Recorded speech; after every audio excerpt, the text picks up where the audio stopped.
call to order the study session for the City Council for the City of Wheat Ridge, Colorado for August 3rd, 2020. Thank you for joining us.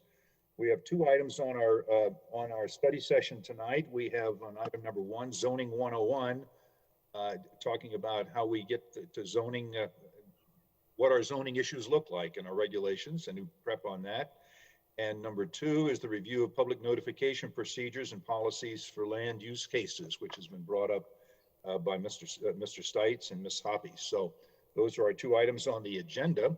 We always start our study session meetings with public comment on items that are on the agenda only. So there was some previous discussion about a discussion of items that were not on the agenda. So if you would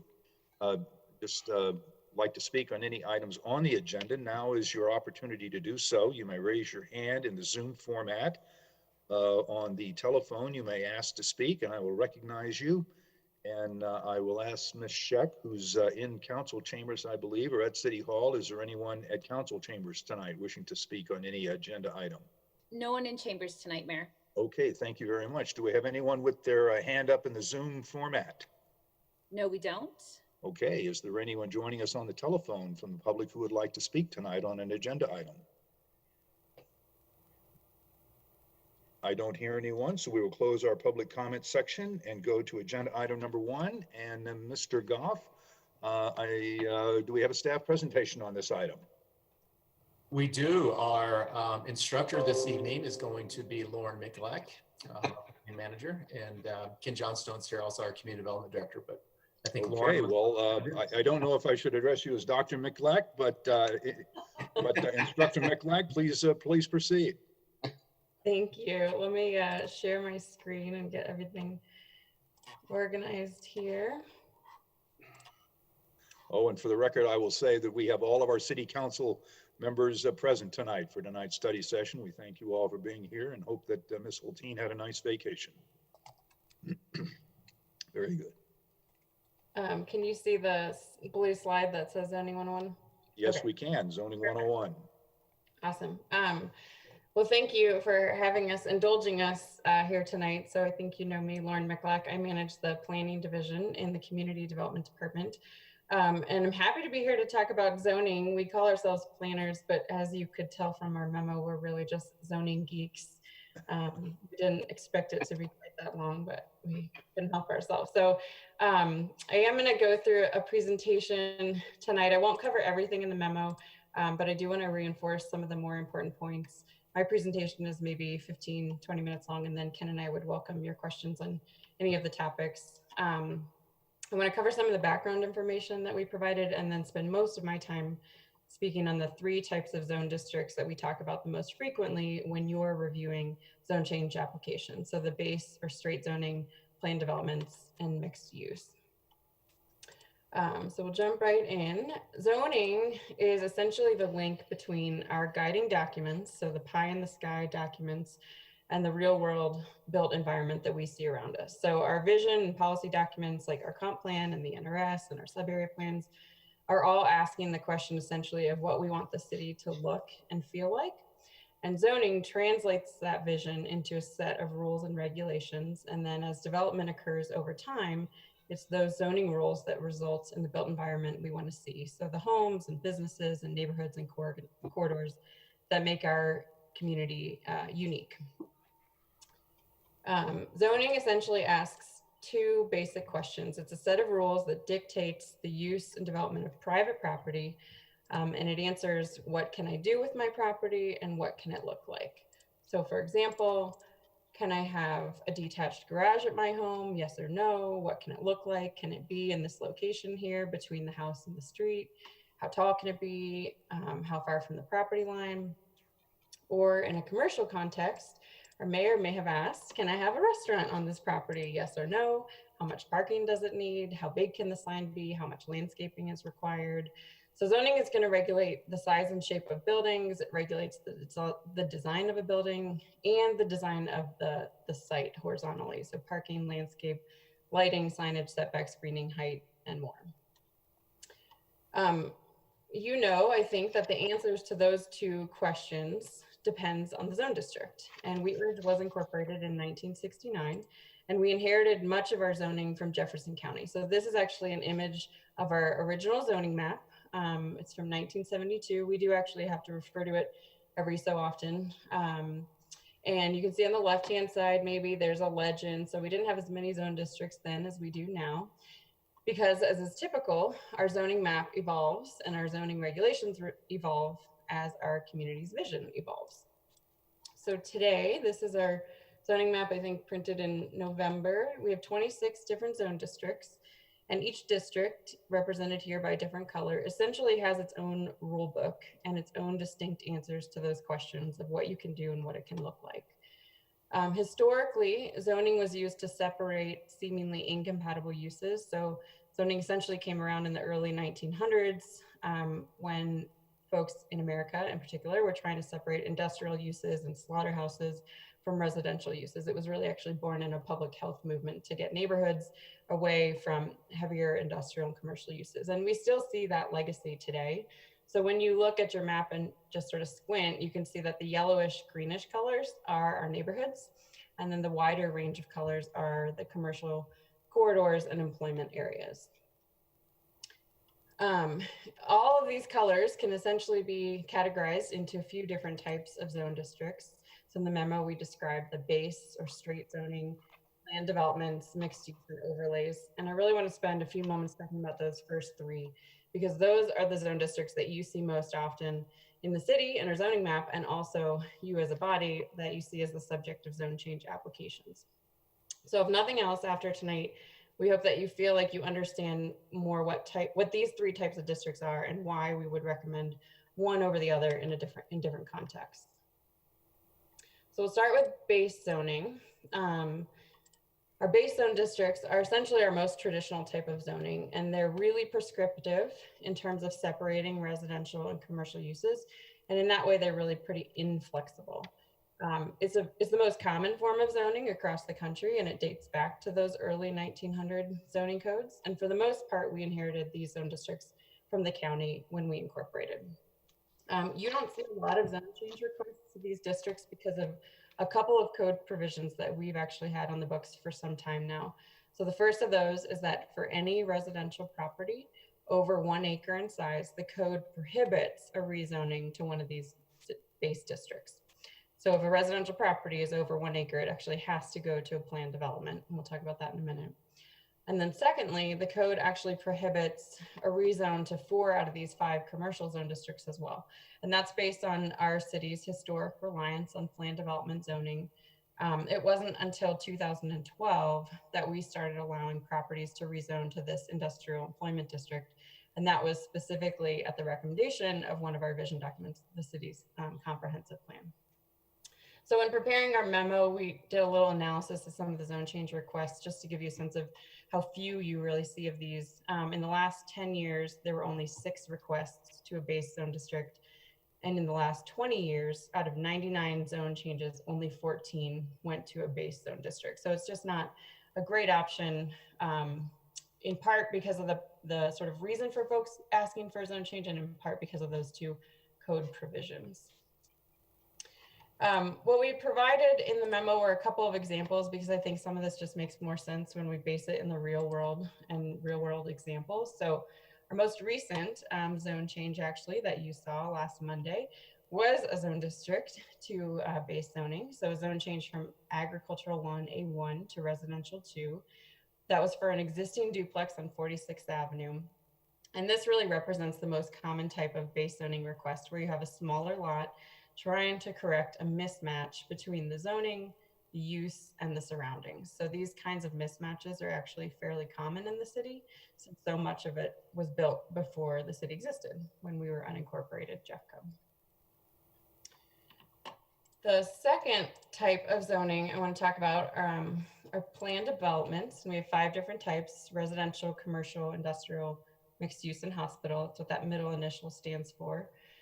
And in Wheat Ridge, like I said, we have a really long tradition of relying on planned developments, which are essentially a customized set of zoning regulations for one specific property. Planned residential and commercial developments did actually appear on our very first zoning map and they became increasingly popular in the 70s and 80s. I think in the memo we talk about some of the state legislation that resulted in that increasing popularity. And the reason for using a plan development is often because a property has a unique or a challenging characteristic. So base zoning is written with the assumption that sort of all land is flat and rectangular and has a long enough street frontage. But in reality, and especially in our context, we have a lot of properties that may be irregular in shape or have steep slopes. In Wheat Ridge, as you know, we have predominantly infill development, meaning new development has to squeeze in and relate well to other existing uses and conditions. And because the regulations can be customized to a specific property and a specific proposal, a plan development actually works really well for infill situations. You have seen at public hearings the documents that accompany a plan development request.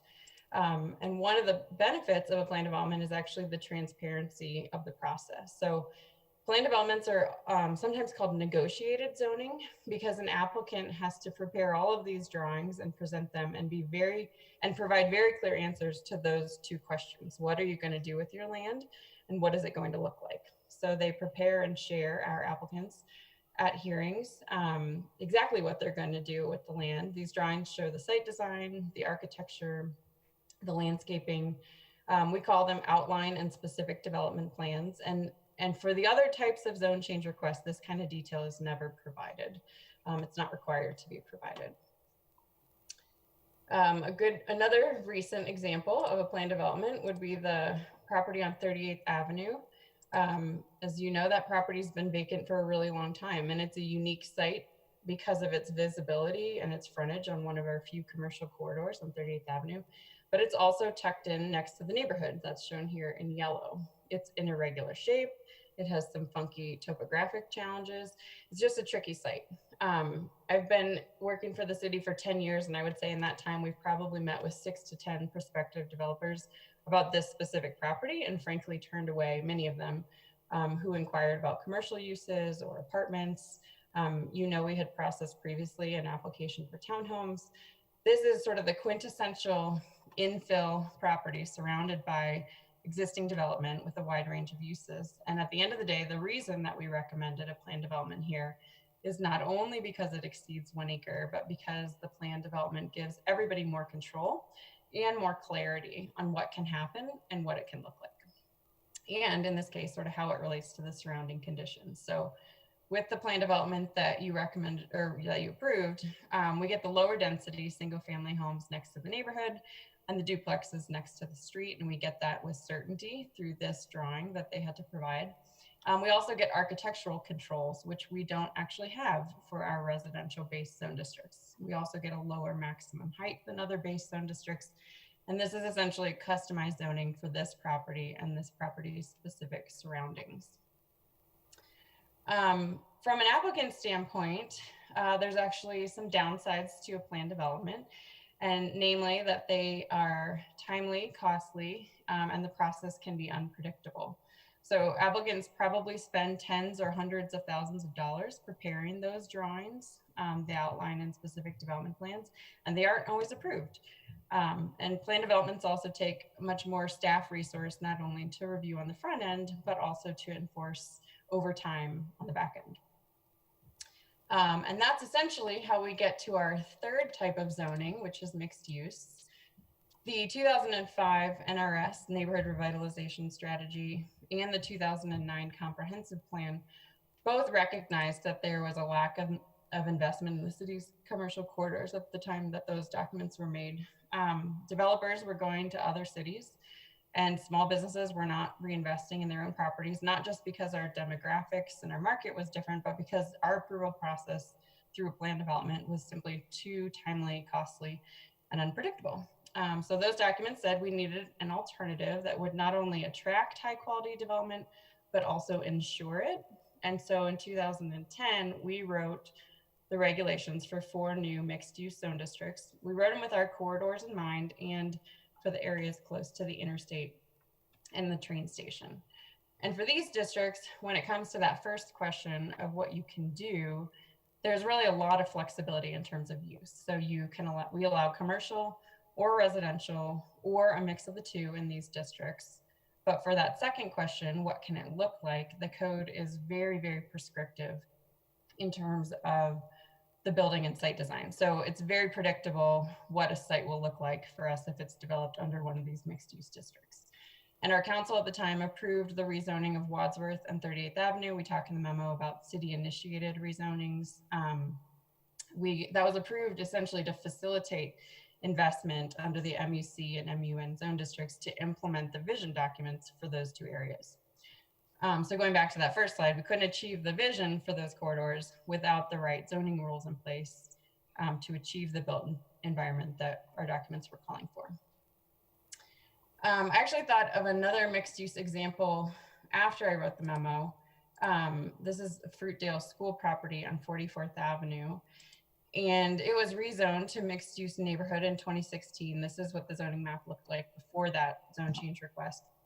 And at the time, some of you may recall that the housing authority owned the property and they did not know what they were going to do with it. They were exploring commercial options and residential options, and we're really trying to figure out what to do with it. And this image shows that the property outlined in red was zoned agriculturally, residentially, and commercially. This kind of split zoning actually occurs on a surprising number of properties throughout the city, and it can obviously be a real impediment to reinvestment. So because the mixed use district allows residential or commercial uses, or a mix of the two, it allowed the housing authority to explore a wide range of options. And on a corridor like 44th Avenue, it's okay and probably important to have that kind of flexibility. That's actually the end of my slides for now, but I want to do a quick PSA. The zoning code right now is hundreds of pages. It's our largest chapter in the city code, and we don't expect you or anybody to know it sort of inside and out. That's certainly our job. Every day we get questions from homeowners and developers and attorneys and business owners on what they can do with their property and what it can look like. And sometimes people like the answers and sometimes they don't. But we have 6 planners on our staff who know those answers, and several rotate through as the planner of the day. Our walk-ins obviously don't look like they used to, but every day we do have somebody assigned just to answer sort of the random zoning questions that we get. I would say we probably get on average maybe 3 to 6 per day, every day of the week. And so on this slide is our zoning hotline, phone number, and email if you or any of your constituents have questions. And with that, Ken and I can be your planners of the day.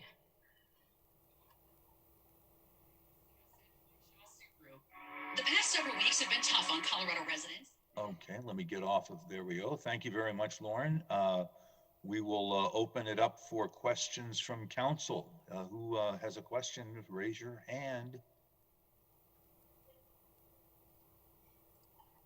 I know it was a good presentation, but I didn't answer all of your questions. Okay, Ms. Hoppy, thank you for starting us off. Thank you, and thank you for the very detailed memo. And you answered it in your presentation, but I didn't quite catch it. So one of the questions I had was, why can commercial development properties not be zoned to NC, RC, C1, or C2? The code prohibits it. I went down a little bit of a rabbit trail trying to trace the code amendment series that maybe created that. But I think a lot of it is because, particularly with commercial uses, historically our community has wanted to know not just what do you think you're going to do if it's going to be a commercial entitlement, but what exactly are you going to do? And so that was the requirement, that if you wanted to get a commercial entitlement, you had to do a planned development. Thank you. Mm-hmm. Additional questions? Ms. Hulteen. Thank you, Mayor. I'm curious with the planned use, as a planned use proposal goes through the Planning Commission and staff, and they're evaluating how that actually fits in with the context of the neighborhood. So, you know, if it's as our most recent example on 38th Avenue, you know, it's got some R1 and some R2. What are the criteria that are used when evaluating a specific planned use proposal in the context of the surrounding zoning, and how is that looked at, and what kind of things do they consider? Yeah, so each plan development is a little bit different, and I would say it's a very iterative process. So, on that property specifically, we had the benefit of some history of knowing sort of what the neighborhood feedback had been. And the first step after talking to staff is that there has to be a neighborhood meeting. So, we don't pretend to be the experts in any specific area in the city, but we use, and especially with the plan development, we use neighborhood feedback obtained in the neighborhood meeting to help inform sort of how we can um, evolve a plan development proposal to fit the conditions. So there are specific zone change criteria in the code. They relate largely to our guiding documents, which also are not super specific for individual properties. But using the 30th Avenue example, we heard that folks wanted a buffer to the south. So our base zone districts don't say you have to have a landscape buffer to the south, but we can require that as a part of that review. So it's very iterative. I would say with the plan development, we're probably going through 4 to 5 rounds of comments back and forth between staff and an applicant. Trying to convince them that it's in their best interest to take some of our guidance and to heed the neighborhood input, because it is, that's essentially the negotiated process. So there are specific criteria that we have to follow when we're recommending the zone change, but in terms of how does the site plan evolve, a lot of that is using the various input that we can get through the process. Does that answer your question? It does. I do have a follow-up. So what we've heard a lot from people is the sort of the disconnect between maybe the existing character and quality of a neighborhood that's been identified as an area of change through the comprehensive plan. So it sounds like a lot of the planning process is actually looking at our visioning about where the city is going. And I know that, that can be hard to communicate like in detail to residents. So I don't even know what the question is, but like, how can we better engage people around like how we're preserving character in some places and how our visioning document is, inviting and compelling us to do, different types of development in other areas? I don't know if that's really a good question, but yeah, our comp plans and vision documents aren't meant to be property parcel by parcel documents. So they're always going to leave a little bit gray that will be open to interpretation. And I think the reality for our community is that a property like the 9800 one is it's the one that's making a transition, right? Between a street or a commercial corridor and a neighborhood. And we have a lot of area. The Upham one was the same way, right? It was essentially a transition between a neighborhood and a commercial corridor. And those are always going to be the hardest ones, because the commercial side is going to see it one way and the residential side is going to see it another. And that's precisely why I think the plan development is the best tool, because you can, some sites may design differently based on sort of those different influences. I'd like to say that it means you need to participate in those neighborhood meetings on the front end, because that feedback really does get used and it gets leveraged. And every plan development applicant that we've worked with has heard from our staff, if you're not incorporating the feedback from the neighborhood meeting, then we're not scheduling a public hearing, because that's just not going to be fun for anybody. So, well, we can't design by consensus, because I don't know that especially with those transition properties, it'd be very hard to find a solution that everybody loves. And there's certainly, inherently documents that say preserve the character, but diversify the housing stock. And for some people that's mutually, that can't happen at the same time. And for some it can. But I think to just make sure that it's an open dialogue and to understand that these projects do evolve through the design phase over the course of a year. So they're not set in stone, and they are negotiated, especially the plan developments. Wonderful. Thank you. That was really helpful. And it was a great presentation. Thanks. Thank you. I have Mr. Seitz. Thank you, Mr. Mayor. Your presentation was excellent, by the way. But I do, can you go through, and you kind of touched on a little bit, the process from somebody walking through the door who may own a property like the 9800 property that's an R1, and they want to rezone it. Can you go through like maybe the physical process of those steps before it actually even comes before council? Yeah, let me actually pull up the flow chart that we share in our pre-app and neighborhood meetings. Let's see, because I think that will help to have a visual aid.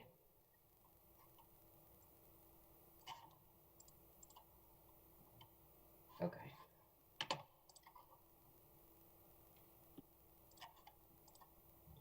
All right, do you see this black and white flow chart? So this is the process for a rezone. And the very first step, the very first step is a phone call of just like, I'm interested in doing this. It might come from a prospective buyer, it might come from a real estate broker. And I would say, I don't know, Ken, what do you think? We say no to 50% of anybody that wants to rezone their property. Zoning lasts for a really long time. And if you compare the 1972 map to our contemporary map, there's a lot of zoning that hasn't changed. So we take our zone change request very seriously. We often will sort of run it up the flagpole. We have our division meeting on Tuesdays and our development review on Wednesdays. And so we're saying no, I would say, to at least half the people that inquire before they ever get to step one here. And then if it's something that we think is sort of worth everybody's time to think further about, that first step, I know the font is pretty small here, but it's a pre-application meeting. It's an informal meeting that we hold every Thursday between our development review staff and the applicants, just to understand better what they're thinking about, what they want to do, why they want to do it, and to make sure that they understand the process, right? Some people want to just do a quick zone change, and if they hear it's going to take more than 6 months, they're going to walk away, and that's fine in some cases. We get pre-application submittal information 2 weeks in advance, so we can talk about it internally for 2 weeks. So we're really fully vetting what somebody wants to do at that first step. If we have that meeting and we think it's worth everybody's time, then we'll go to the neighborhood meeting. That's required for all zone change requests, and we'll talk about that mailing with our next agenda item. But essentially, any owner and resident within 600 feet of the subject property, and it's really the applicant's meeting. We facilitate it to make sure that it feels like it's a productive civil conversation, but that's their opportunity to explain to their neighbors what they want to do and why, and get feedback. Sometimes people have visuals to share, and sometimes they don't yet. After the neighborhood meeting, folks would then prepare a complete application, and described further in the memo and sort of alluded to in my presentation, what a complete application looks like depends on what type of zone district you are requesting to be changed to. So once we get that, you all know we're not a full service city, and you hear us in our presentations at council. We send it on referral, and it goes to any utility provider, all the different divisions and departments in the cities.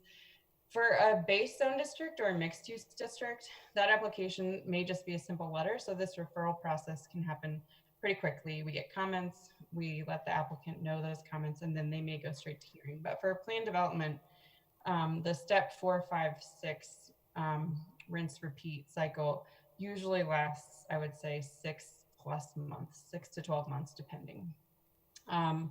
And then it's ready for a hearing. We don't schedule anything for a public hearing until we feel like an applicant has addressed all of our comments and concerns. And the first hearing is at Planning Commission. They make a recommendation to City Council. All zone changes are approved by ordinance per charter. So there's a first reading, that's the step 11 black diamond, and then the public hearing. And those sort of intermediate steps are indicating what that legal notice process is. So it's not a short process. For mixed use or base, it would usually take at least 6 months to get through this. And for plan development, it's usually 12 to 18 months, depending. Thank you. I have Ms. Hoppy next in the queue. Thank you, Mr. Mayor. Lauren, in your memo, you had put zone change decisions are not arbitrary. For both legislative and private zone changes, the Planning Commission and City Council are compelled by code to base their decision upon all evidence presented with due consideration of the criteria for review. Can you speak a little bit about the criteria? I know we've seen them in our packets, but just for our audience, can you speak a little bit about the criteria in general, what they cover, and how many of those there are, and kind of what is the make or break line of how many they meet or don't meet? Sure. So For a base or mixed use zone change, there's essentially 3 criteria. I'll share my screen again. These are all the kinds of questions that we answer at a pre-op, so I was expecting these. We have handouts pre-made with different criteria. So these would be the criteria for a base or a mixed use zoning. And the first one for any type of zone change is that it promotes the health, safety, and general welfare of the community, does not result in an adverse effect. That's a very sort of antiquated term, still important, but meant something different in the 1920s than it does today. It's still sort of the basis of zoning. We know that this is means different things to different people. The second criteria is that there's adequate infrastructure. And then our third one is really where we're trying to understand, how does this fit into the community's vision? So does our comp plans specifically support this zone change request? Or for the balance of these, is there something that's either wrong with our maps or something that's changed? Our comp plan right now is 10 years old. So it's possible, 10 years ago, the Gold Line station wasn't open. It's possible that the comp plan just doesn't sort of project forward enough. And this third criteria is really trying to understand, how does this relate to our vision as it was published at the time of the plan or as it exists today?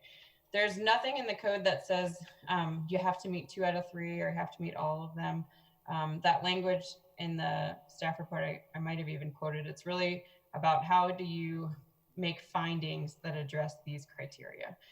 The only difference between these and a plan development is the addition of this second criteria that is essentially saying, why are you choosing a plan development? So the point of a plan development is to be intentional, and we recommend it to applicants for specific reasons, not because we're trying to sort of shoehorn in something that shouldn't be there. And so that's just the one additional plan development criteria of why did we choose with intentionality that specific district.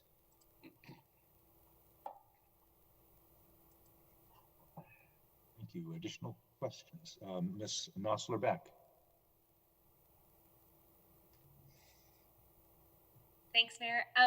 And Lauren, the presentation is great. I feel like I'm going to use it as my cheat sheet and share it with everybody I know. So thanks so much.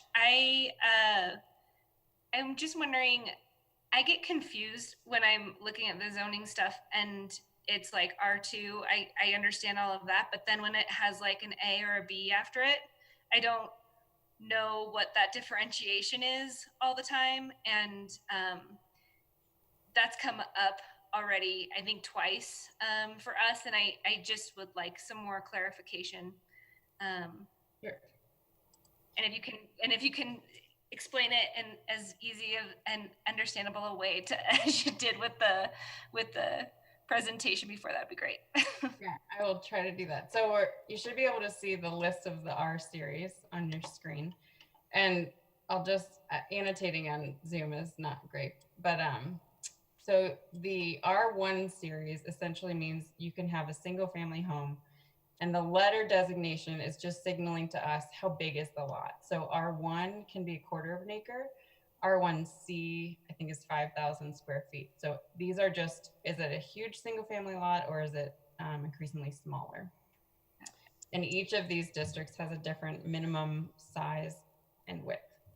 And it's the same sort of premise essentially for the R2 and 3. So in R2, you can have a single family or a duplex, and the size of the lot is going to be a little bit different. And then the same for R3, you can have single, duplex, or multifamily, depending on the size and the width. And those size and widths are just a little bit different in the R3 plane and the R3A.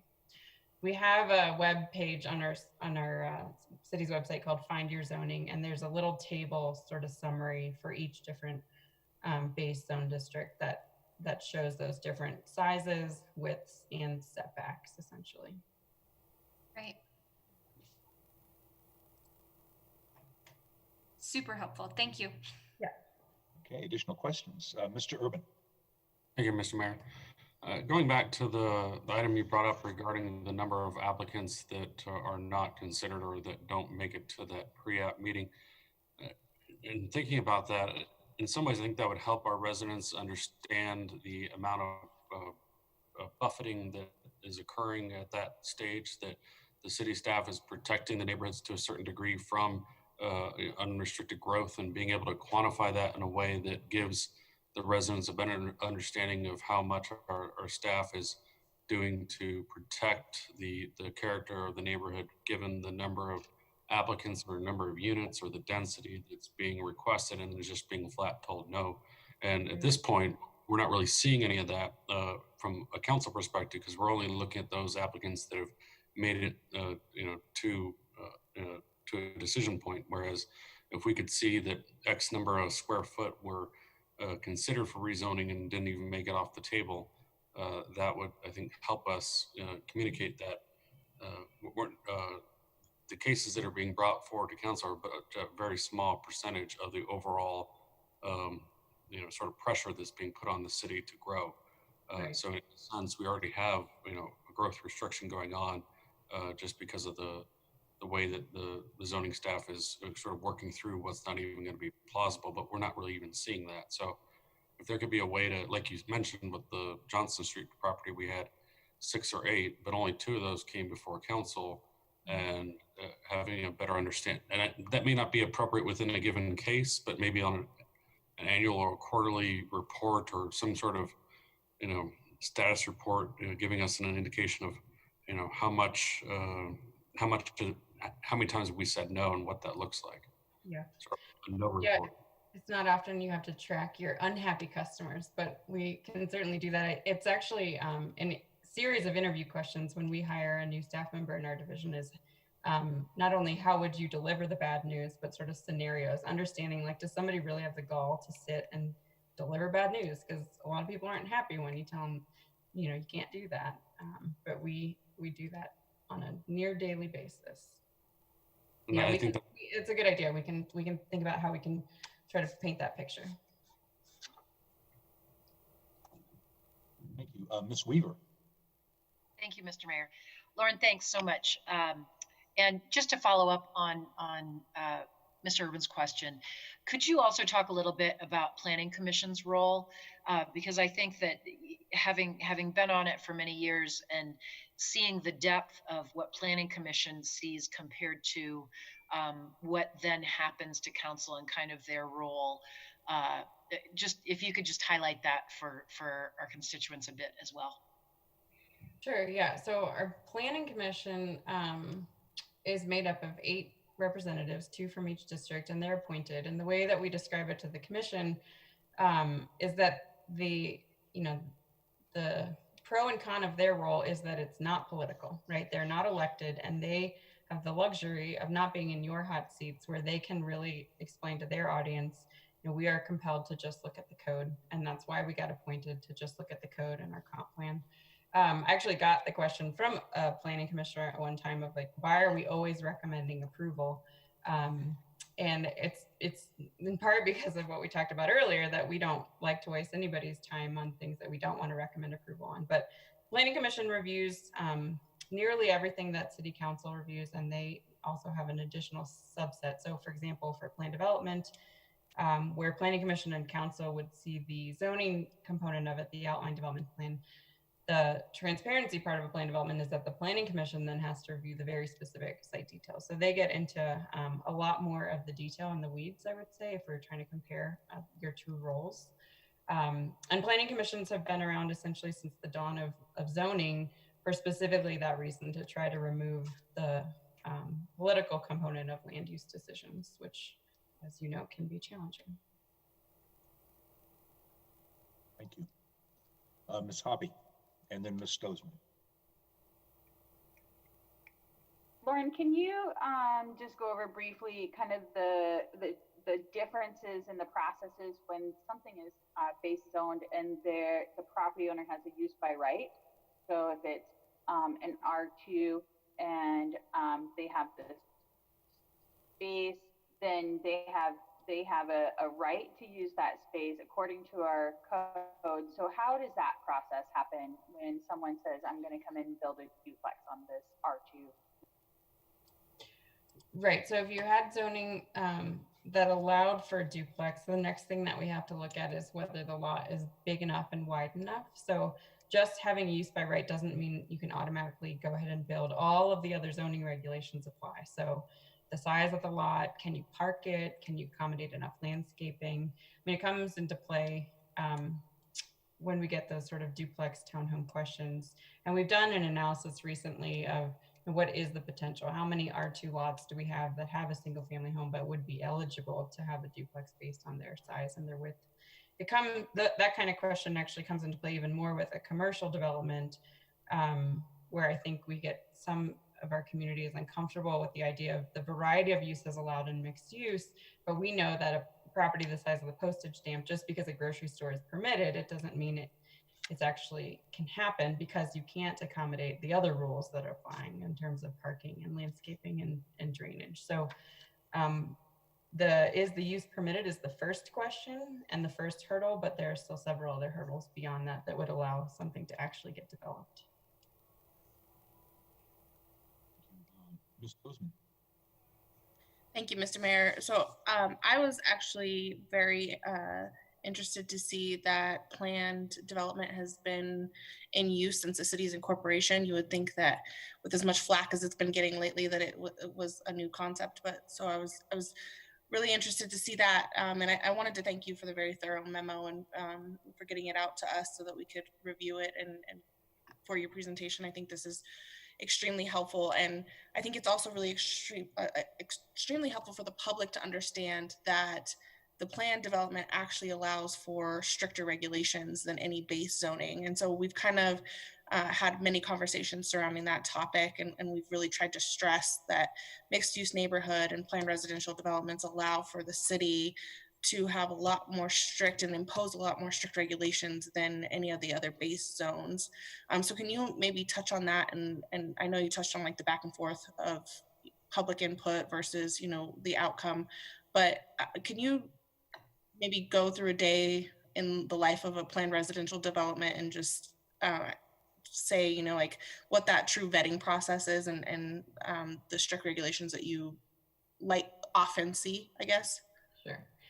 Yeah, so I think part of the reason that a planned residential development has been getting a lot of flack lately is because you can have more density in a planned development than you can achieve in some of our multifamily districts. So that allowance is potentially greater.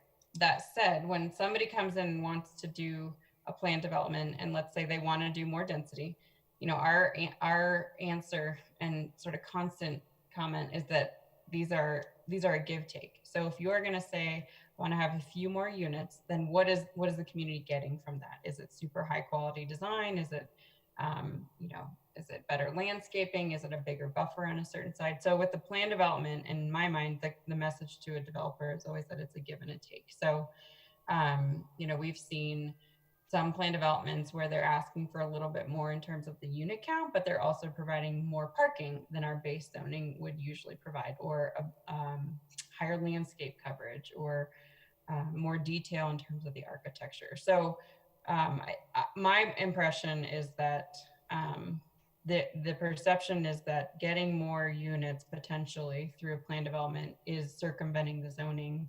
And that's, I think, unfortunately, just sort of an oversimplification of what that process looks like, because what we're also getting is better site design, better control, better buffering, and often more of something, whether that's parking or landscaping. So in terms of the life of that PRD, that's often what those comment letters are, is the back and forth of like, so justify for me what your parking count is, or help me understand why we can't have more landscaping here if you're going to be asking for, X, Y, and Z. Does that help? Lauren, could you pull up the Ames example? I think that's a good example of, where there was that give take that actually resulted in a land use pattern that was much more consistent with the existing neighborhood, but required a rezone to PRD that I think had a big upside for the neighborhood. Yeah, so this is micro size. I can try to find the pages, but this is at the corner of 33rd and Ames, the north east corner. And this came through probably last year. I can't remember now if it was this council or before last November, but it was essentially a down zone because the site wasn't quite big enough to accommodate 2 duplexes. So they were asking to build 2 duplexes on a slightly smaller land area.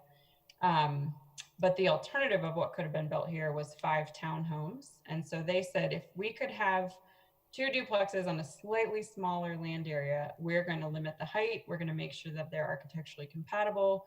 We're going to have more landscaping, sort of the buffer to the multifamily and around the corner.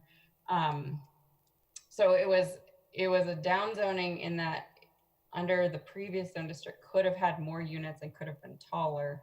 But they perceived it as a sort of win for them, obviously, because they got the unit type that they thought the market would benefit from. And we got sort of, in my opinion, sort of a better site and building design than we otherwise would have had under the base zone district. Does that make sense? Thank you. Mr. Stites. Thank you, Mr. Mayor. I had a quick question, and this is kind of a big what if, because I've heard it from a few residents. What if one of these PRDs, Fireside, whatever it is, goes in, and in 20 years, nobody wants to buy those houses, it needs to be redeveloped. And it's zone PRD now, what then does it become? Sure. So our planned developments don't have a shelf life. We actually saw some planned developments get approved before the recession, and then the developers never move forward. They still are recorded with the county. They're still running with the land like any zoning.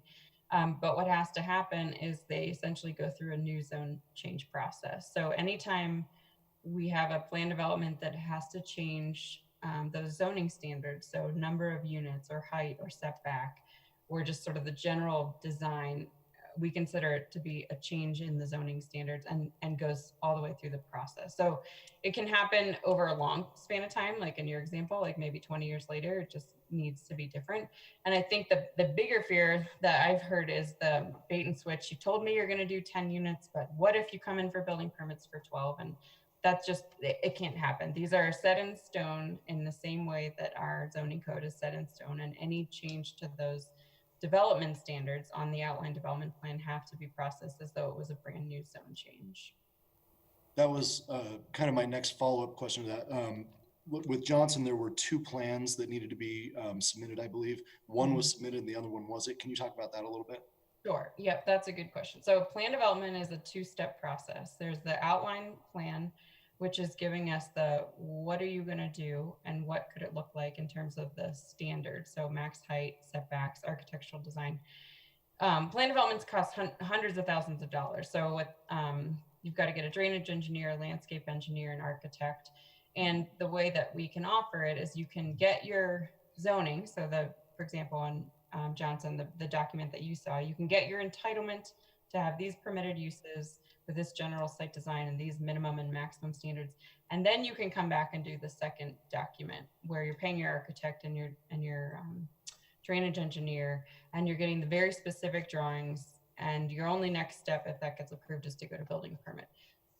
It's a choice for the applicant between time, money, and risk, right? So some developers will say, it's worth it to me to show everything I want to do at the very front end. I'm going to pay hundreds of thousands of dollars and put it all through together. Upham did that. So you saw the outline and specific plan at the same time.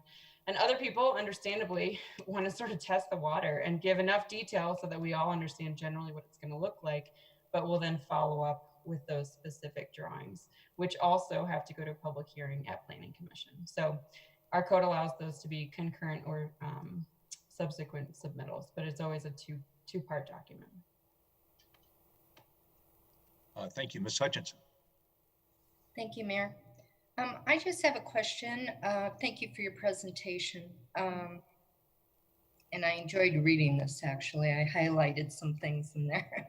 But I have a question regarding commercial properties that are right in residential areas. We have a lot of, especially District 1, older. There's been buildings that have been a grocery store, or there's been other kinds of shops that are around. They are considered commercial. And when I was looking at the slide that you showed, can commercial then change their zoning to residential? You know, if they were commercial even before incorporation. Yeah, so the pattern that you've described, a lot of it is because a lot of the city developed before our codes existed. So we do have pockets of commercial that feel like they're in residential neighborhoods. things that are old are sort of new again. So we call that the third place. And you get a contingent of people that sort of want the corner coffee shop or the corner dry cleaner. And of course, in our sort of more contemporary travel modes where you used to walk to maybe Wheat Ridge Poultry, now more people are driving. And so it creates additional impacts to think about when you have commercial uses embedded in neighborhoods. We rarely, I would say rarely see a commercial property request to be rezoned to a residential. We more often see that they want to be more of a mixed use property if they have underutilized land and they could add a residential component, but it's certainly something that could be considered. We have a lot of mismatch where we have commercial uses, some of them zoned residentially, and residential uses in commercial zone districts. So each of those gets fixed sort of on a case-by-case basis. But yeah, that pattern is definitely more present, I would say, on the east side of town than elsewhere. Yeah, and so would there need to be like a minimum amount of land to be able to change the zoning? It's a good question. So we actually don't have a minimum lot size for a commercial zone district because understandably it could be very different. So a sort of tiny coffee shop has a very different minimum than a grocery store. So what we're looking at in that case is just how does the site function? So there's not a minimum amount of land required for a commercial zone change. Okay, but they can change if they Yes. got it approved. Yes. Okay, thank you. Thank you, Ms. Hulteen. Thank you, Mr. Mayor. I have a couple of questions. The first is, are there any zone change processes that require, or I guess at what point is a traffic study or traffic impact study required? Yeah. So it's usually required at the point in time where we know what the land use is that we're analyzing. So for a base district or a mixed use district, we're not always requiring a traffic study at that time because we may not know exactly what the use is. So you can imagine an office would have a different traffic generation than a residential use, and both of those are allowed in mixed use. Sometimes if we have a specific concern or we think the applicant might want to know if they're going to need to do a traffic improvement, we can say, give us the worst case scenario, right, on this piece of property. But usually for a base or mixed use, it's later in the process when we know exactly what the use will be. For a plan development, we occasionally request it. We've got a couple in process where we've requested a traffic analysis with that ODP just to confirm that this land is developable in this potential way. But more often it comes in with the specific development plan where, again, we have a specific understanding of the unit count or the square footage. Great, thank you. My next question is, can you talk a little bit about subdivisions, major and minor subdivisions, and sort of how those play out under, approvals and reviews? Yeah. So when we talk about zoning, we're asking if the use is allowed, sort of what you can do with the land. And once we can pass that hurdle, the next question, what we can do with land and what can it look like? And the next question is, we can do a subdivision 101 if you really want to. The next question is the land developable? So in that scenario, we're not talking about what's permitted, but quite literally, does it have street access? Does it have utilities? Is the topography working properly? How does it need to be graded? Is the detention size sufficiently? So it's really the nitty gritty of how do we take this land and do something with it? It's not what can we do with it, but how do we do it? And in a lot of communities, subdivision actually isn't even a process that goes through the public hearing because there are not discretionary review criteria. We're either getting it right because it's technically feasible or not. But one of the relationship between subdivision and zoning is where we do have minimum lot width, for example, lot size. So when you see a very straightforward sort of single family residential subdivision, we're just looking to make sure, did it meet the minimum size and width standards? But the purpose of subdivision separately from zoning is really like, how can we develop this land? And have we set it up with the easements and the rights of way and the lot lines to be able to do so? It's not quite as thrilling to talk about as zoning, but our engineers love to talk about it. Pretty high drama. I have one more question. So in your memo, you talk about overlay districts, and that's something we've heard about from constituents the last couple of years. Can you talk a little bit about how an overlay district process would either be initiated, what would initiate it, and how would it kind of be handled by staff and then by council? Yeah, so I glossed over overlays in my presentation because it's a little bit different, and it's it's not graphically represented, for example, on our zoning map. But overlays are where you have sort of the rule book that comes with the whatever color zone district you are, and then we add or overlay a whole nother set of rules. So the couple of examples of our existing overlays that we gave are floodplain. So when you flip on the layer of the floodplains, you see, here's what I can do with my property. But when I layer on the 100-year floodplain, my setback is actually different because it's affected by the overlay of that flood zone. We have the architectural and site design manual. And a lot of site approvals are not coming to council, so you may not be quite as familiar with this, but there's a setback that's maybe in the zoning, but on 38th Avenue, for example, or 44th is better. 44th Avenue, we want to have buildings closer to the street. So we have this additional manual that says, here's follow your rule book for your zoning, but then you're also going to need to be subject to these design requirements. Overlays are less like zone change requests and more like just code amendments, where we say we want this area of town to have a bulk plane, or we want this area of town to save all of our historic signs. So it's when we have a vision. So we said, what do we want this area to look like? And it's a different tool to get there, where we may not need to rezone everybody to have the same uses, but we want this one rule to apply universally. So you sort of identify geographic area where you want new rules to apply, and then you do a code amendment, and that's how essentially how that would work out. So it's not like an individual person who would request it. It would be a policy goal that you had. Is there a specific type of overlay that you had a question about? No, I know it's something that has been brought up in the last couple of years, and is something that I know when we were working on the NRS had been kind of discussed when we're looking at sort of the neighborhood district level. Could be items that are identified, by neighborhoods of things they want to preserve. So, yeah, it's a good tool when you want something to apply. I'll bring up the bulk plane example because I think there was bulk plane could have been written as an overlay zone, and I think instead got written as these two zone districts is where it applies. It could have been, in residential zone districts in this area, bulk plane would apply, and that would have been how you'd write it as an overlay, instead of saying that it rides along with just a couple of the specific zone districts that we have. I think this is just two things. It's been incredibly helpful when I was preparing for tonight, and I've looked at the zoning map a lot.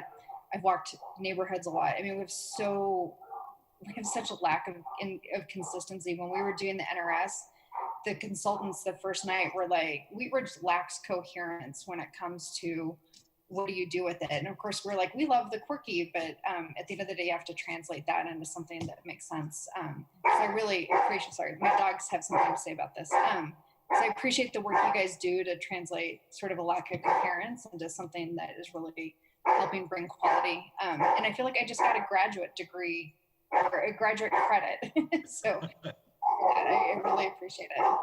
Thanks. Thank you. Additional questions from Ms. Mikulak. Great presentation tonight. Thanks. Mr. Kirkpatrick and then Mr. Stites. Thank you, Mr. Mayor. Two questions, Lauren. The first one is just trivial. Why is Paramount Park zoned R1? I mean, I can look at the original map a lot. We usually with that kind of question, we'll say like, well, it's probably from Jeffco. But if you're trying to reconcile our zone districts versus what's on the ground, you can't always do that. So if you look back through the files, we got our original zoning map, and then we actually did a bunch of city initiated zone changes in the 70s to try to get our zoning to match our built environment, and it doesn't quite get there. But We have other code provisions that say when your zoning doesn't match your use, it's okay, and you can sort of live by this other rule book. So we don't. It'd be a exercise. If we maybe ever hit like a major recession, we could try to clean it up, but it'd be an exercise in futility, maybe. Okay. My second question, take us back to the first steps in the process for the property at 9800 West 38th. Mm-hmm.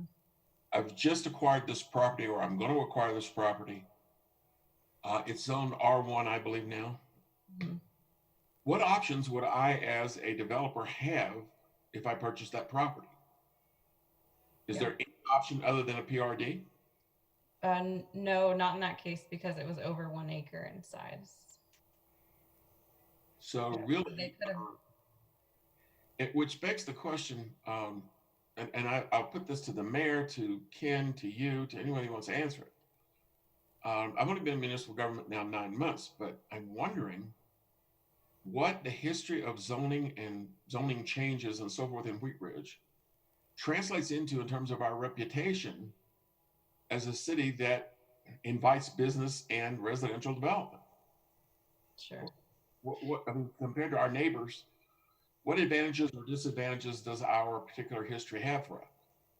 I mean, I think the inception of the mixed use district sort of answers that. We saw investment dollars going to other communities because the plan development process at the time was so onerous. So they looked at Lakewood and they looked at Arvada and said, is there anything less than 18 months? Because every day is $1. And it's not greedy, it's just a reality. And those dollars walked elsewhere. And that's why we created the mixed use district. So we, I think that's exactly sort of dealing with that reality and trying to balance a lot of interests on both sides. I think the development community watches, right? So we've seen some interesting things occur in zoning and land use. And, I'll use the Upham one as an example. When that question failed at the ballot for whatever reason, there were several contracts that were terminated because developers were like, well, I'm not even, I might have the best project in the world, but I'm not willing to accept that risk. So there is an impact. We're lucky because, as we heard from our consultants in the NRS, location. We are an inner ring suburb, and there will always be interest because of where we're located next to Denver and the interstate. But the level of that interest will sort of depend on the tools that we have to get people there and sort of the reception by our community. Thank you. Sure. By the way, that was an excellent presentation. Where do I register for zoning 102? We can accommodate that. There's a fee for that class. Mr. Stites. Thank you, Mr. Mayor. Last question, I promise. It's kind of a weird question, I guess, but so you showed us the flow chart, and what happens after step 9 or 13 or 12 or whatever it was, where it goes to city council and it fails? What happens then? So we have a provision in the code that says any type of application, whether it's a zoning or otherwise, cannot, a similar application cannot be entertained for a period of a year. So there's essentially a cooling off period. And we've interpreted that pretty conservatively, maybe. So like the Johnson property had a fail on a residential project, and we didn't entertain any applications of any residential sort of density or scale for a period of a year. And, that's, I think sometimes people cut their losses and move on, and sometimes people try again, but there is that mandated cooling off period. So my follow-up to that would be, what if it passes city council and there's a referendum, like Upham? What happens with those properties? Same thing, or? Like with Upham where it failed at the ballot? Yeah. So does it reverts back to its original zoning, I assume? Correct. And then is there another year cooling off period? Is it?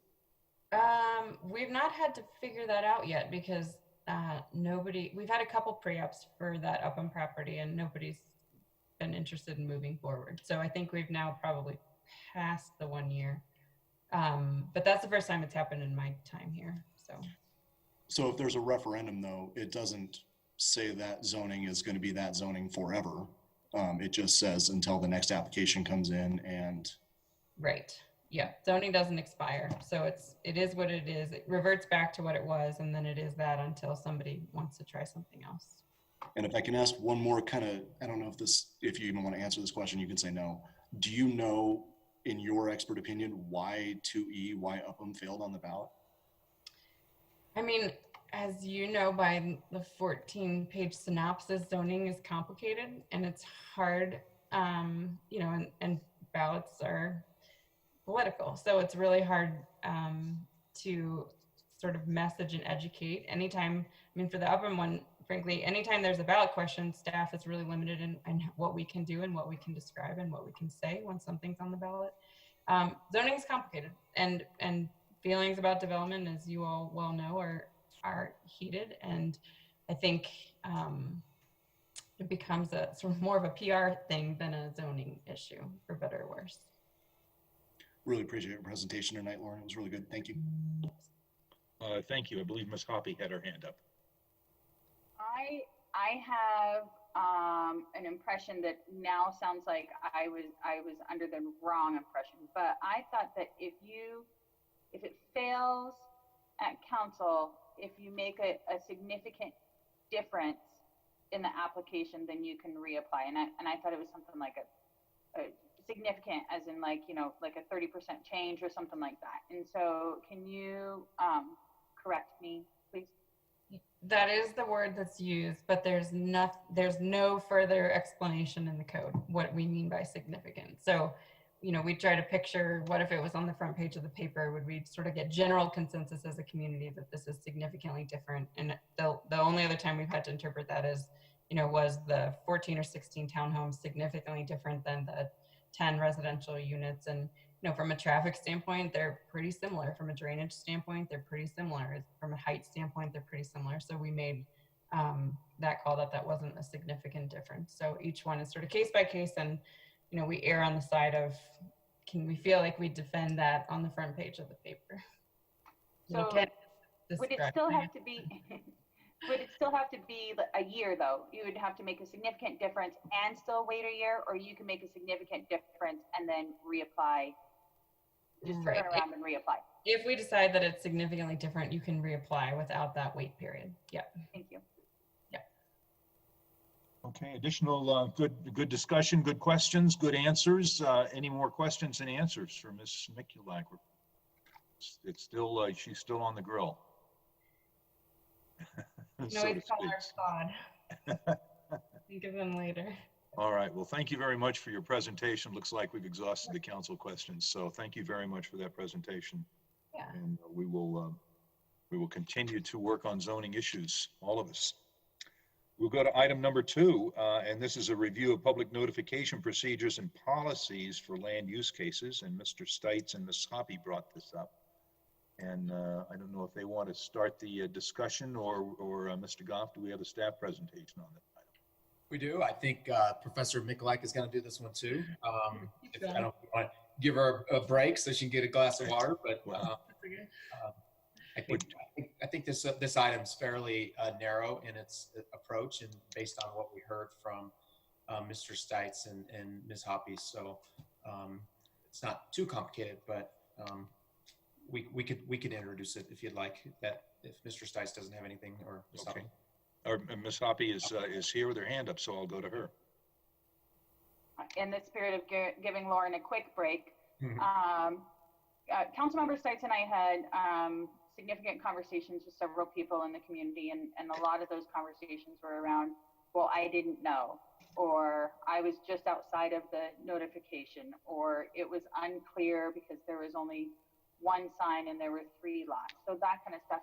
And so we had put it on the future agenda items, and then he and I kind of narrowed it down to specifically kind of the 3 things that are addressed in this very well-written memo, and thank you again for that, Lauren. And I think that the memo addresses and the suggestions address at least what I was thinking when Mr. Stites and I were having these conversations. So I do greatly appreciate you putting the work into this. Sure. Yeah, my presentation for this one is quite a bit shorter. Obviously, a discussion on public notice in general could be longer. And I think we mentioned in the memo, we expect that to happen as we get feedback from our resident engagement program. But for tonight, let me share my screen again. Let's see. Okay. So for tonight, we'll just focus on a couple of things. So I think you all know that there are several types of development applications that we process that result in a public hearing, either at council, at planning commission, or at the Board of Adjustment. And I think we can all agree that public notice is a really critical legal requirement. And essentially in our code, the extent of the notice corresponds with the level of review. And so public hearings being the most extensive, require these 4 types of notice: sign, letter, newspaper, and website. And the memo summarizes the real detail that's included in both the code and the charter in terms of what these 4 types of notice have to look like. But as you all have just talked about, we're going to really focus just on the size and location of signs and the mailing radius for letters. So with signs, this is an image of a recent 9800 again, the recent posting sign. And you know, it feels like it sort of goes without saying, but the purpose of the sign on the property is to capture the attention of people who are walking or driving by. It needs to be legible and it needs to communicate some key information. And as we were bringing this topic more to our consciousness as a staff, we realized that this sign design has been unchanged for at least 2 decades. And the code requires a lot of content to fit on that sign. So in our opinion, I think the issue is not so much with the size itself, but with the overall design. And we will definitely be redesigning these signs. We've budgeted accordingly for the signs to likely increase, but there's probably no need to change the minimum in the code, which is 22 by 28. Where it certainly does seem to warrant an update is the number of signs required. And what we did was a code analysis of some, or not a code analysis, but a case analysis of recent projects and properties that have been subjects to public hearings. And we included some of those maps in the packet. But essentially, I think if we're trying to maximize the effectiveness of the signs, we'd recommend that there be more signs required for longer frontages. So you see the breakdown there, 1 per street frontage, and then 200 to 400 foot of frontage would have at least 2 signs, and then 1 sign per 400 foot of frontage, I think would result in a more appropriate and more effective sign noticing. I don't have the maps on these slides, but I can pull them up if we need to talk about those examples. For the letter notice, we reviewed our code, but we also looked at neighboring jurisdictions, a couple of whom are undergoing some updates to these noticing procedures. And we are definitely out of sync, I would say, with other communities. So these tables are showing the mailing distance for the neighborhood meeting on the left, which is required for a zone change or special use, and the public hearing on the right. And you can see we urge in red. We're definitely on the lower end for the public hearing notice distance. But the bigger anomaly for us has sort of long been the fact that those 2 notifications don't match. You know, we host the neighborhood meetings, and it's always a little bit of an awkward moment to say half of you will get a mailing if this proceeds to public hearing. And that probably should have been our gut check a while ago to propose a code amendment, but it would be nice to be able to say, and you would all be receiving a mailing again. So we're definitely recommending that these 2 numbers match. We'll leave it up to you to decide sort of what number makes sense. These numbers were picked likely with intention. We're on the Denver Metro street grid, and 300 feet is about a 1 block radius, and 600 is about 2 blocks. And we included those visuals in the memo. I can pull those up if we need. But essentially, as I said, we recognize that there's probably other ways we could improve communication in terms of what development is happening or coming. And I expect that we have that conversation over the coming months. But for the purpose of tonight, we'd love your direction on redesigning the sign, amending the code to change the number of the signs, and then also seeking input if you agree that the mailing distance should match for both the neighborhood and public hearings. So that's all I have for that intro. Okay, then we'll open for questions. Ms. Hoppy? Thank you, Mr. Mayor. Lauren, would you mind sharing attachment number 2 and attachment number 3? I think that they're good visuals that our citizens would appreciate seeing on the screen, and just touching on like one of the properties on attachment 2 and maybe one of the properties on attachment 3, please. So I did load them to slides so that we could reference them. So let's see, I don't have my memo pulled up. This is one of the attachments where we essentially took some of our larger properties and measured the street frontages. The image on the right is Applewood Village Shopping Center. It's huge. It extends from 32nd to 38th Avenue. But from a public hearing standpoint, we would say this is 1, 2, 3 street frontages. So, finding a sign in that project would be challenging. But if we did amend the code to say that it was 1 per 400 linear feet of frontage, then you'd end up with 3 signs on 38th Avenue, 5 on Youngfield, and 2 on 32nd, which just feels more appropriate for a property that size.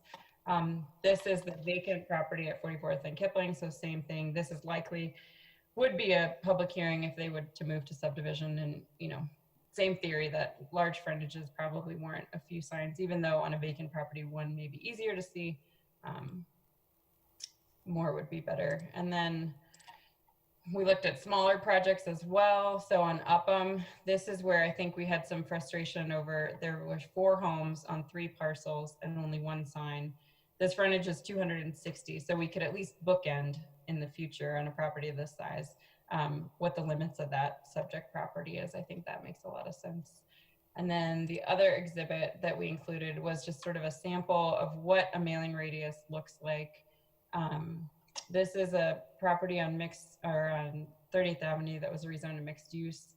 And you can see in each of these images, which are all scaled the exact same, that the 300-foot radius extends essentially 1 block. Depends on sort of the size of the subject property sometimes. But then in this side is the 600-foot radius and extends 2 blocks. So these are the guys that get the neighborhood meeting mailer. And then if it proceeds, it's quite a bit smaller to get the public hearing mailer. Thank you for sharing those. Sure. Additional questions? Ms. Hutchinson?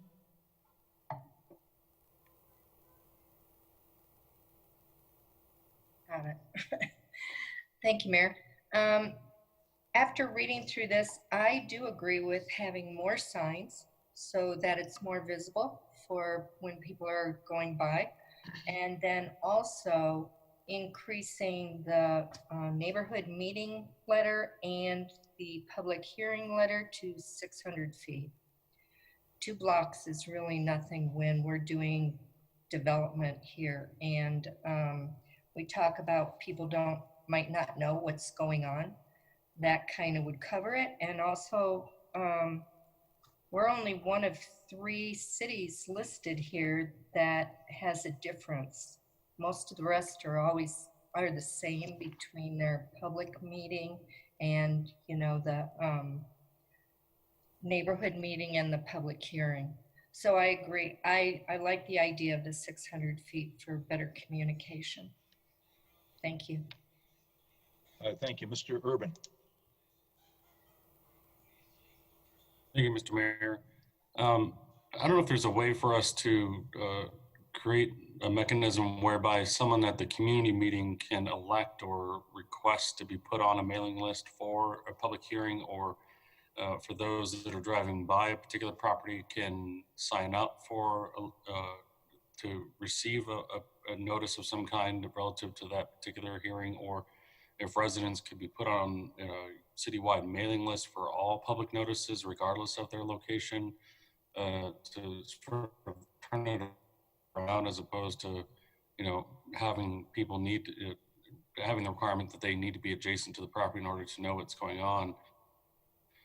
Could there be anybody who wants to receive any kind of notice, they can be put on that list or do something like that? Yeah, it's a good comment. I mean, there's certainly some challenges to managing a lot of those requests, but what we're working on and what I would personally like to see from our division is just not necessarily that they get added to the legal letter mailing, which is filling that legal requirement, but that we have other mechanisms. We've had some difficulty integrating our GIS mapping into our website, but there's a lot of communities that have very robust interactive maps where you can go and understand what's going on in my neighborhood or what's going on next door, see what some of those development plans look like. We have the notify me feature, so you can subscribe to the city's website to get notified every time there's a planning commission hearing, for example. So there are probably a few mechanisms where you can feel more informed, but I think we can do better, and that's certainly part of what Jeff is brainstorming. Jeff Hurt, who's managing that Let's Talk program, and definitely something that we want to specifically ask folks about. Our resident survey indicates that a really high number of people get their information just from word of mouth. And to the extent that we can make sure our solution is matching where they're seeking information, that's what we want to do. You know, none of this is secret, it's all public record, and I think everything would flow a little better if everyone had access to the information. So we probably wouldn't do that for the legal letter, but it's definitely our goal to make sure the information people want is available when they're trying to find it. And I'm okay with it being bifurcated, separated from that legal notice and making that a separate deal, but making sure that people have that mechanism to say, I want to see everything that's going on, right, and have that sort of notification set up. And my understanding is we have a Google map that relates to our zoning process. And how is that updated, or how often is that updated, or what's the use of that? It's fairly rudimentary at this point. So when we get a case, it gets added. And then when the case is closed, it gets eliminated. So when it gets added, it gets an information sheet that shows the vicinity map, sort of a brief description of what the proposal is, and the staff contact. But we don't upload, for example, like all of the plans. That Google map cannot support that. So what I'd like to do, and there are some really good examples. I think Arvada just launched their newest mapping platform where you can click on a property and see sort of the most recent submittal. You know, that would have been a real challenge maybe 10 years ago when everything we got was paper, but all of our submittals are electronic now. So while it's still definitely falls on the planners to manage those maps while we're also managing the process, we don't have like an IT person who would do that. But it's certainly something that I think is easier now that all of our documents are electronic. So Google Maps is very rudimentary, but got dreams for something better. Is there any way to have that set up to notify people when the Google map is changed, or is there a notification set up for that? I don't know, but I can certainly look into that. Yeah. Thank you. Mm-hmm. Thank you. Additional questions? Mr. Stites. Thank you, Mr. Mayor. As far as the signage goes, you guys just reuse the same signs, basically? They're plastic. We can't reuse them, but we print like 100 at a time, and then we Sharpie on them, and then they get disposed. They're corrugated plastic, so. Just like a regular yard sign. Is that why there's kind of the reluctance to change the signage on it, or the size of it, just because it's easier to get that size, or? No, I would guess that the size will change, but I think it's not sort of an arbitrary, let's make it bigger. I think we need, there's actually some communities like Atlanta worked with like a graphic design firm to say, let's make these signs really effective. So I think the sign will be dictated by how can we make the content better. Most communities actually don't have a minimum size. It's really based on the function. So I would guess they get bigger. But I'm not sure what that would end up being until we have a better design, essentially. Okay. Just since I agree with you, and I think with Councilwoman Hutchinson, that I think going to 600 feet on both the notification for the mailing is probably a good idea. And I'm not exactly what that redesign of the sign looks like, but I do think we need to do that. And then I do like the idea of the signage every 200 feet. I think that's a very good idea. So thank you. Ms. Hulteen. Thank you, Mr. Mayor. I have two questions. One is, how do we measure the 300 feet? It kind of looks like it's a center point, concentric line out, or do you measure the 300 feet from the property lines out? It's measured radially from the property line. Okay. Yeah. And then my second, it's more of a comment, but I guess I support all of the recommendations. I support going to 600 people notification for both processes.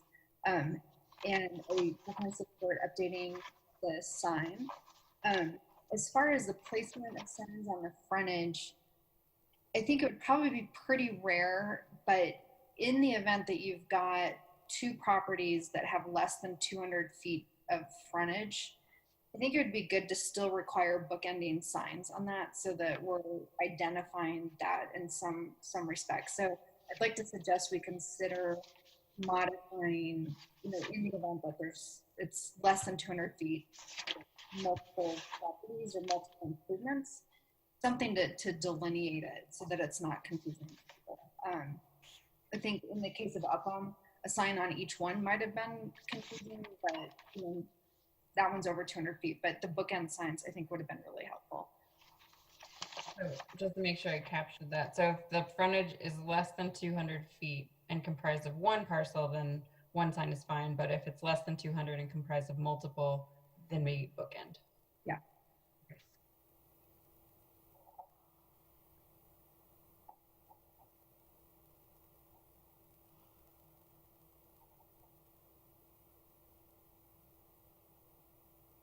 Additional questions?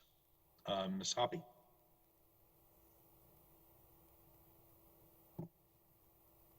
I'm just going to try to move us to a consensus. So if there are other people who have questions before I go there, I don't mean to cut you off. Okay, then we'll see if there's any other questions from council before we go to a consensus. Seeing none, why don't you try for a consensus? Skipper, first I would like to say that when we first took the NRS recommendations, all the council that were seated were saying, we want to make sure we can walk and chew gum at the same time. This is an exact example of walking and chewing gum at the same time. Yes, there probably will be more recommendations later down the road to tune this up, but for now, I think this works very well for our community. So I'd like to ask for consensus to consent to the staff recommendations with a 600 foot for both neighborhood meeting and planning meeting, and for properties that are less than 200 feet but are made of more than one parcel, still have 2 bookending signs. I think I covered it. All right, consensus on that. Raise your hands, please. Looks like we have consensus on that. Thank you, Lauren. Yeah, thank you. We'll get that captured in ordinance and get it through to planning commission and then to council. Okay. Thank you. Does that capture all of the consensus or the direction that you were looking to receive on this item? Yes, thank you. Okay, thank you. So that should conclude our item number 2.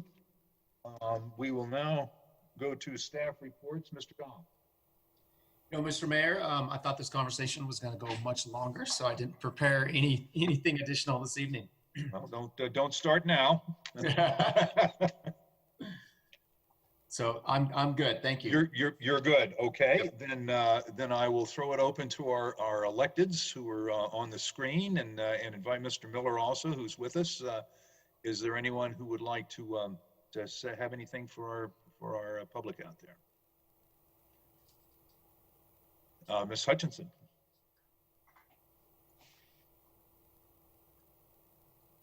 I'll get it. Oh, good. There you are. Okay, thank you. I just want to state that I have seen more people wearing masks lately, and I really do appreciate that. And also, I know a lot of people have air conditioning and swamp coolers and closed air systems in their houses. When it kind of gets cooler, like early morning, later at night, open your windows and let some fresh air come in. I'm kind of nervous about closed air systems and things like that. And I wonder about the schools also, where we build things now and windows don't open. Fresh air helps with virus and I just want to throw that out. Thank you for wearing masks. Thank you. Thank you, Ms. Hutchinson. Any other public officials reports? Mr. Kirkpatrick. Just very quickly to let you know that we have approved the form of the petition to revoke the zoning change on Johnson at 38.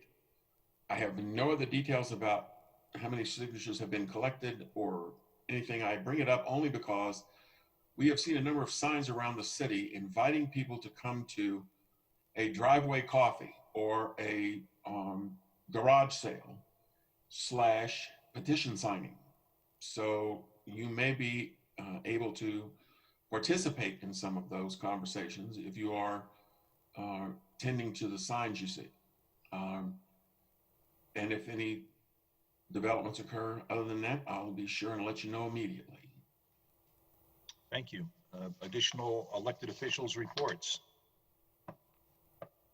Ms. Hulteen. Thank you. I actually have a question for Patrick. I realized I was off the grid last week, but right before I left, there was notification that the county had been put on notice for a 2-week compliance with its COVID case rate. And I'm just wondering if there's any updates in terms of what that's looking like, and if there's anything that we should be thinking about or anticipating. Yeah, good. Thank you, Ms. Hulteen. Good question. The good news is the cases have decreased somewhat in Jefferson County.